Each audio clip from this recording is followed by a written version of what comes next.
आपकी तैयारी कराना मेरा काम है और आपको मैं पूरी तैयारी अच्छे से करवाने वाला हूं।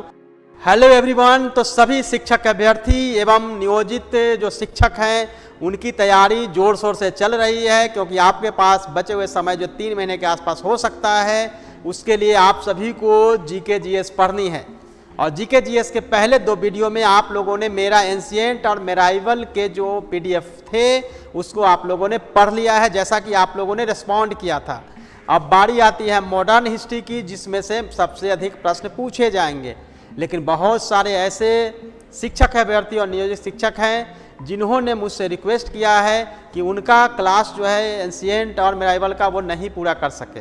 इसीलिए आज हमने एंशिएंट, मेराइवल एंड मॉडर्न तीनों के पीडीएफ को हम लेके आए हैं। लेकिन जिन्होंने ऑलरेडी एंशिएंट और मेराइवल कर लिया है उनको केवल मॉडर्न करना है। लेकिन जरूरी सूचना यह है कि मेराइवल का जो पहले का हमने आपको दिया था मटेरियल, उसमें थोड़ा सा चेंज हुआ है। मेराइवल के मटेरियल को और भी हमने अच्छा किया है, उसको परिमार्जित करके उसको ज़्यादा से ज़्यादा बेहतर किया गया। एंशिएंट के पीडीएफ के जो फाइल्स हैं वो बिल्कुल वही के वही हैं 77 पेज के, लेकिन मेराइवल और मॉडर्न के जो है उसमें चेंज हुए हैं। तो जैसा कि मैंने आपको बताया कि एंशिएंट में कोई भी परिवर्तन नहीं है, लेकिन मेराइवल जो मैंने आपको पिछले वीक में बताया था कि आपको जो पढ़ने हैं उसके मटेरियल भी पीडीएफ में टेलीग्राम पे उपलब्ध कराए गए थे। मेराइवल को और भी हमने अच्छे से तैयार किया ताकि कोई भी प्रश्न आपको नहीं छूटे। उसी के हिसाब से अगर देखेंगे तो हमने एंशिएंट में 77 पेज का मटेरियल आपको हमने पहले ही प्रोवाइड करवाया था, जो 77 पेज का है। उसमें कोई भी चेंज नहीं है। अगर आपने डाउनलोड कर लिया है, प्रिंट कर लिया है, कोई चेंज करने की जरूरत नहीं है। हाँ, मेराइवल में हमने कर दिया है 95 पेज और मॉडर्न में जो है 115। कुल मिला के आप देखेंगे 287 पेज का पूरा पीडीएफ पैकेज लेकर मैं आज आया हूं। और मेरे वीडियो के डिस्क्रिप्शन बॉक्स में जो लिंक दिए गए हैं टेलीग्राम के, वहां से आप पूरे के पूरे पीडीएफ को डाउनलोड कर सकते हैं। और आप लोगों के लिए टारगेट है कि अगले 1 वीक में आपको फिर से सभी को रिवीजन कर लेना है ताकि कोई भी क्वेश्चंस हिस्ट्री से नहीं छूटे, क्योंकि बीपीएससी जो एग्जाम लेगी उसमें से संभावना यह है कि हिस्ट्री के क्वेश्चन सबसे अधिक होंगे। हिस्ट्री के बाद मैं आप लोगों को साइंस लेके आऊँगा। तो सबसे पहले हम बढ़ते हैं कि कौन कौन से इंपॉर्टेंट चैप्टर है। हालांकि हमने आपको एंशिएंट और मेराइवल के इंपॉर्टेंट चैप्टर तो बताए ही थे, लेकिन आज हम पूरे पीडीएफ को गो थ्रू करेंगे, जिससे कि आप देख पाएंगे जिनका भी छूट गया है, जो भी नियोजित शिक्षक हैं और शिक्षक अभ्यर्थी हैं, जिनका वीडियो देखना छूट गया है या जो इंपॉर्टेंट चैप्टर को नहीं जानते हैं, उनके लिए काफ़ी इंपॉर्टेंट यह क्लास होने वाली है। उसमें आप सबसे पहले देख लें कि कौन सा इंपॉर्टेंट चैप्टर है, जिसको अगर आप करते हैं 90% वहीं से आपका क्वेश्चन जो है कवर होता है। तो चलते हैं आगे की तरफ। एक्चुअली क्या है कि आप देखेंगे कि मानव उद्गम आरंभिक विकास आप पढ़ सकते हैं, लेकिन इंपॉर्टेंट चैप्टर नहीं है। जो इंपॉर्टेंट चैप्टर होने वाले हैं केवल मैं उसी की बात करूंगा, बाकी मैं स्लाइड के माध्यम से आपके पूरे पेज को आपको बताऊंगा। इंपॉर्टेंट चैप्टर जो है वह है सिंधु घाटी सभ्यता, जहां से क्वेश्चन पूछे जाएंगे। जो दूसरा इंपॉर्टेंट चैप्टर है वो है वैदिक काल, जहां से क्वेश्चन आपको पूछे जाएंगे। तीसरा जो इंपॉर्टेंट चैप्टर है वो आप देख सकते हैं बौद्ध धर्म है, जहां से क्वेश्चंस आएंगे ही आएंगे। चौथा जो इंपॉर्टेंट चैप्टर है जो कि आप पीडीएफ में देख रहे हैं वो इंपॉर्टेंट है, वो है जैन धर्म। नेक्स्ट जो है वो इंपॉर्टेंट चैप्टर मौर्य साम्राज्य, जहां से क्वेश्चन जो है बहुत आ सकती है, और स्पेशली जो है उसमें अशोक के जो इंस्क्रिप्शंस हैं उससे क्वेश्चन आते हैं। यानी कि आप देखेंगे मौर्य साम्राज्य के जो सोर्सेज हैं वहाँ से प्रश्न आने की पूरी संभावना है। हालांकि इसमें आप कल्चर और आर्ट जो है उसको भी देखने की जरूरत पड़ेगी। मौर्योत्तर काल की अगर बात करें तो कई छोटे छोटे डायनेस्टी थी, लेकिन इसमें से सबसे जो इंपॉर्टेंट है वह है कुषाण वंश। कुषाण वंश से क्वेश्चन जो है आने की पूरी संभावना है, इसीलिए कुषाण वंश की आपको तैयारी अच्छे से करनी पड़ेगी। गुप्त वंश से क्वेश्चन जो आएंगे इससे भी आपको पूरी तैयारी करनी पड़ेगी। खास तौर से आप देखेंगे समुद्रगुप्त का जो दक्षिण अभियान हुआ है वहाँ से, और चंद्रगुप्त द्वितीय से, जहाँ से मैक्सिमम क्वेश्चंस आएंगे। और ख़ास तौर से इस समय के जो सिक्के हैं, जो उस समय के कला स्थापत्य है, उसकी आपको तैयारी करनी पड़ेगी। और साथ ही उस समय के जो साहित्य है उसकी भी तैयारी आपको साथ में करनी पड़ेगी। अगर हम गुप्तोत्तर काल की बात करें तो इस समय देखेंगे बहुत छोटे से डायनेस्टी हैं, लेकिन खास तौर से जो पुष्पभूति वंश का है, पुष्पभूति वंश से क्वेश्चन आएंगे, उसमें भी आपको हर्षवर्धन से क्वेश्चन निश्चित रूप से पूछे जाएंगे। अगर हम पोस्ट गुप्ता की बात करें तो उस समय भी छोटे छोटे डायनेस्टी है, लेकिन उसमें से भी चोल से क्वेश्चन जो है आने की पॉसिबिलिटी ज़्यादा है, इसलिए चोल की तैयारी आप लोगों को करनी चाहिए।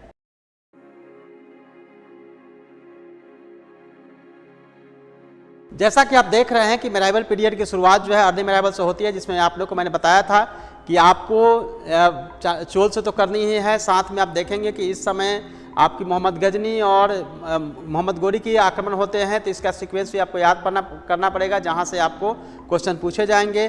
दिल्ली सल्तनत में खास तौर से आपको फोकस करना है, जहां से क्वेश्चन आ सकते हैं उसको हम देखेंगे। तो इल्तुतमिश से आपको फोकस करनी है, बलबन को देखना है, अलाउद्दीन खिलजी को देखना है, आपको मोहम्मद बिन तुगलक एमबीटी को देखना है, और मोहम्मद बिन तुगलक के साथ ही आपकी तुगलक वंश का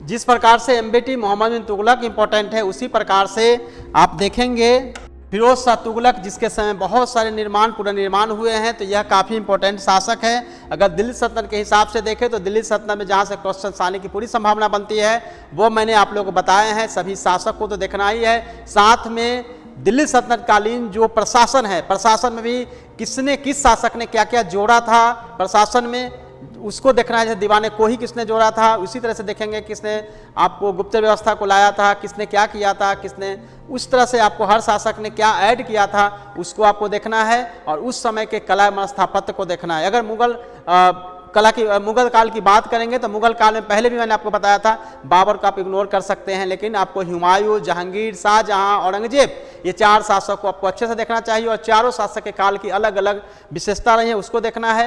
उस समय के कला स्थापत्य के क्वेश्चन तो आएंगे ही, साथ ही साहित्य की भी आपको अच्छी सी तैयारी करनी पड़ेगी। और प्रशासन काफ़ी इंपॉर्टेंट है, क्योंकि उस समय मनसबदारी व्यवस्था से भी पीक पे थी, और आप देखेंगे जहांगीरदारी व्यवस्था वगैरह भी आपको उस समय देखनी पड़ेगी। प्रशासन काफ़ी मुगल कालीन जो प्रशासन है काफ़ी इंपॉर्टेंट है, उसको भी आपको करना चाहिए। तो इतने अगर आप कवर करते हैं, और जो हमने आपको पीडीएफ अवेलेबल मैं करवा रहा हूँ, उस पीडीएफ को अगर आप पढ़ेंगे तो कोई भी क्वेश्चन जो है आपको मेराइवल पीरियड से भी नहीं छूटेंगे। इसीलिए मेराइवल को पहले के जो 55 पेज के जो पीडीएफ थे उसको हमने अच्छा से और तैयार किया है, और उसको बेहतर करने के हिसाब से मैंने इसको तैयार किया 95 पेज का। अब चलते हैं मॉडर्न की तरफ। मॉडर्न में देखते हैं क्या क्या इंपॉर्टेंट है। 115 पेज की यह पीडीएफ है मॉडर्न की। हालांकि मैं आपको एक साथ ही एंशिएंट, मेराइवल और मॉडर्न की पीडीएफ टेलीग्राम पे पुश कर रहा हूँ। तो सबसे पहले आप शुरू करते हैं कि मॉडर्न में क्या क्या देखना चाहिए, जहाँ से क्वेश्चन आने की पूरी पॉसिबिलिटी रहती है। चलिए आप देखते हैं। तो मॉडर्न में अगर हम देखेंगे तो आप देखेंगे कि लेटर मुगल काल का जो पीरियड होता है, जिसमें कि कंपनियों का आगमन होता है, पुर्तगाल, डच, और साथ में आप देखेंगे कि डेनिश है, और सबसे इम्पोर्टेंट जो है वो है east India company. East India company के सारे फेजेस को आपको देखना होगा, जहाँ से प्रश्न पूछे जाएंगे। हालांकि अगर देखेंगे दूसरी कंपनी जो यहाँ पे आई थी, पहले उन्होंने कहाँ पे अपना फैक्ट्री डाला था, उसी को केवल देख के आप छोड़ सकते हैं, लेकिन ईस्ट इंडिया कंपनी के पूरे हिस्ट्री को आपको देखना पड़ेगा, क्योंकि ईस्ट इंडिया कंपनी से क्वेश्चंस पूछे जाएंगे। तो आपको इसके हिसाब से पूरी तैयारी करनी पड़ेगी। लेकिन मॉडर्न को पढ़ते समय आपको सीक्वेंस बाय सीक्वेंस आपको चीज़ों को समझना पड़ेगा। मैं आपको बताता हूँ कि किस तरह से आपको पढ़ना चाहिए।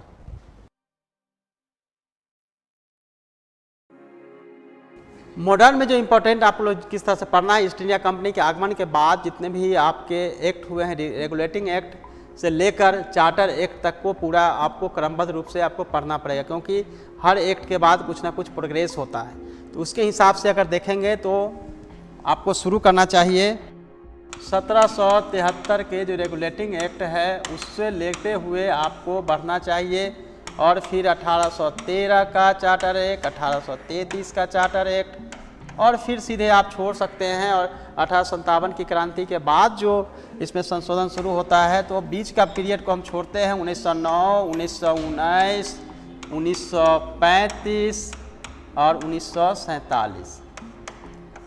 यह वो पीरियड है जिसमें कि आपको एक साथ पूरे भी रेगुलेटिंग एक्ट, चार्टर एक्ट से लेकर सभी जो एक्ट आए हैं सभी को एक साथ पढ़ना होगा, जिससे कि आपकी तैयारी इस तरीके से चलेगी। हमारी पीडीएफ भी उसी तरीके से बनाई गई है ताकि आप क्रमबद्ध रूप से चले। तो एक पूरा का पूरा सेगमेंट देखेंगे जहां से क्वेश्चन आएंगे, अब हम दूसरे सेगमेंट की बात करेंगे, जहां से एक होता है सोशियो रिलीजियस मूवमेंट, जहां से क्वेश्चन जो है बिल्कुल ही आने वाला है। तो सोशियो रिलीजियस मूवमेंट में अगर देखेंगे तो राजा राम मोहन राय से लेकर जितने भी उस समय के सामाजिक धार्मिक सुधारक हुए हैं उनसे प्रश्न आएंगे। तो आप इसको पूरा कवर करिएगा, जहां से क्वेश्चन 100% आएंगे। उसके बाद तीसरे जो सेगमेंट है जिसके तरफ हम लोग चलेंगे वो है गांधी पीरियड। लेकिन गांधी पीरियड से पहले 1905 से लेकर 1947 के पीरियड मॉडर्न हिस्ट्री का सबसे इम्पोर्टेंट पीरियड है, जिसमें से सबसे अधिक प्रश्न आएंगे। और इसमें से भी इम्पोर्टेंट सबसे देखना चाहते हैं तो 1917 से लेके 1947 तक का पीरियड है, जहां से सबसे अधिक प्रश्न पूछे जाएंगे। तो यह आपका मॉडर्न का पूरा एरिया है। 115 पेज की जो बनाई गई पीडीएफ है मॉडर्न की, वो काफ़ी सफिशिएंट है। कहीं से भी कोई बुक नोट्स कुछ भी पढ़ने की ज़रूरत नहीं है। सभी फैक्ट्स को सीक्वेंस वाइज में मैंने पर्सनली तैयार किया है, इसलिए इसमें कहीं भी आपको परेशान होने की ज़रूरत नहीं है। मेराइवल को भी हमने अच्छा किया है, वहाँ से आप तैयारी कर सकते हैं, उसके ही अकॉर्डिंग आप आगे अपने आप को देख सकते हैं। तो ये थी एंशिएंट, मेराइवल और मॉडर्न की 287 पेज की पूरी पीडीएफ, जिसको अगर कर लेते हैं तो हिस्ट्री के क्वेश्चन छूटने की पॉसिबिलिटी बिल्कुल नहीं रहेगी। आपको मैक्सिमम क्वेश्चन जो है सभी के सभी क्वेश्चन लगभग मिल जाएंगे। 1-2 क्वेश्चन जो है इस तरह के होंगे जो नहीं पूछे जा सकते हैं। तो वैसी स्थिति में आपको रिवीजन करनी है, 5 टाइम्स पढ़नी है। आपके पास समय बचे हैं और मैंने अपने तरफ से आपको टारगेट दिया है कि अगले 5 से 6 दिन में आपको पूरा करना है। जैसे ही आपका पूरा हो जाएगा मैसेज डालूंगा, आप अगर रिस्पॉन्ड करेंगे कि हमने तैयारी कर ली है, साइंस का पीडीएफ लेके आपके सामने आएंगे। आपके हमेशा कमेंट्स और मैसेजेस आते हैं कि एक साथ ही पूरा का पूरा मटेरियल क्यों नहीं देते सर, क्योंकि इसमें ऐसी प्रॉब्लम है, एक साथ देने से आपकी तैयारी नहीं हो पाएगी और आप उधेड़-बुन में लगे रहेंगे। मैं आपको सीक्वेंस के साथ सभी शिक्षक अभ्यर्थियों और नियोजित शिक्षकों को तैयारी करवा रहा हूँ। आपकी तैयारी कराना मेरा काम है और आपको मैं पूरी तैयारी अच्छे से करवाने वाला हूँ, ताकि हमारे सभी के सभी जो शिक्षक अभ्यर्थी हैं और नियोजित शिक्षक हैं वो सक्सेस हो सके। उसी के प्लान के मुताबिक आपको मैं सभी चीज़ आपको दे रहा हूँ। आज मैंने हिस्ट्री का पूरा पीडीएफ अपने टेलीग्राम चैनल पे डाल दिया है, जहाँ से आप देख सकते हैं। अपलोड करिए, प्रिंट निकालिए और पढ़िए, बार बार पढ़िए। 5 टाइम्स उसको पढ़ने की ज़रूरत है। साथ ही आपकी प्रिपरेशन को चेकआउट करने के लिए कि आपने प्रिपरेशन कैसी की है, उसको लिए ज़रूरत है टेस्ट सीरीज की। टेस्ट सीरीज आपको 10 टेस्ट सीरीज के साथ हम आपको नेक्स्ट टाइम जल्दी ही आएंगे, 2-3 दिनों में आपको 10 के 10 टेस्ट सीरीज का पूरा पीडीएफ आपको देंगे। कैसे आपको क्वेश्चन सोल्व करना है वो भी आपको हम बताएंगे। आपके साथ हम कंटिन्यू बने हुए हैं, आपकी तैयारी मैं अच्छे से कराऊंगा, क्योंकि शिक्षक हमारे आदर्श हैं और शिक्षक के बदौलत में आज IAS ऑफिसर हूँ। इसलिए शिक्षकों को मैं बनाऊंगा, उनकी क्वालिटी एजुकेशन को और इम्प्रूव करने के लिए जो भी प्रयास होगा मैं करता रहूँगा। साथ ही आप लोग अगर चाहते हैं कि हम डेली MCQ प्रैक्टिस करें, तो मेरे जो संस्थान है मिशन 50, उस पर 4 डेली उस पर MCQ का आपको लाइव क्लासेस दिए जा रहे हैं। तो आप वहां से देख सकते हैं। और आपको देखना है मिशन 50 का चैनल का अगर लिंक जानना चाहते हैं तो मेरे डिस्क्रिप्शन बॉक्स में वो भी दिया हुआ है। साथ ही मिशन IAS में भी 4 लाइव क्लासेस चल रहे हैं MCQ के, तो आप वहां भी समय देकर आपने तैयारी को चेकआउट कर सकते हैं। साथ ही आप कितना क्वेश्चन को अटैम्प्ट कर पाते हैं 50 क्वेश्चन के पूरे सीरीज में, तो आप देख पाएंगे कि आप किस लेवल पे हैं।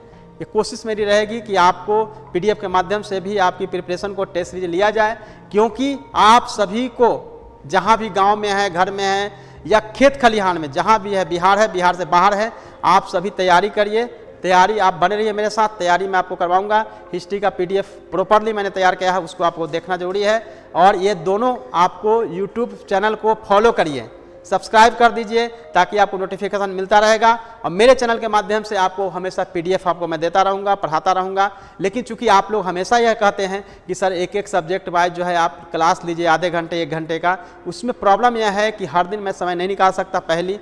दूसरी बात है कि अगर मैं इस तरह से पढ़ाने लगूंगा तो आपका पूरा का पूरा जो पूरी तैयारी जो है वो मैं नहीं करवा पाऊंगा, क्योंकि अगर मैं हिस्ट्री पढ़ाना शुरू किया तो फिर 15-20 दिन निकल जाएंगे। आप सेल्फ स्टडी करेंगे, जल्दी आप गेन करेंगे, आपको याद ज़्यादा होगा। तो इसीलिए आपको मैं पीडीएफ प्रोवाइड करा रहा हूँ। साथ में जो इंपॉर्टेंट चैप्टर है, सेक्शंस है, वो मैंने आपको बता दिया है। फिर तो आपको सबसे पहले उसको फोकस करना है, टाइम मिले तो बाकी भी चैप्टर्स को आपको पढ़ लेना है। तो अगर 287 पेज का अगर पीडीएफ मैंने दिया हिस्ट्री का, तो उसमें पढ़ने के लिए आपके पास 150 ही पेज है। 150 पेज इंपॉर्टेंट जो मैंने बताए हैं, एंशिएंट में, मेराइवल में और मॉडर्न में। पहले भी एंशिएंट और मेराइवल का वीडियो आपके पास है, उसको भी देख के आप नोट डाउन कर सकते हैं।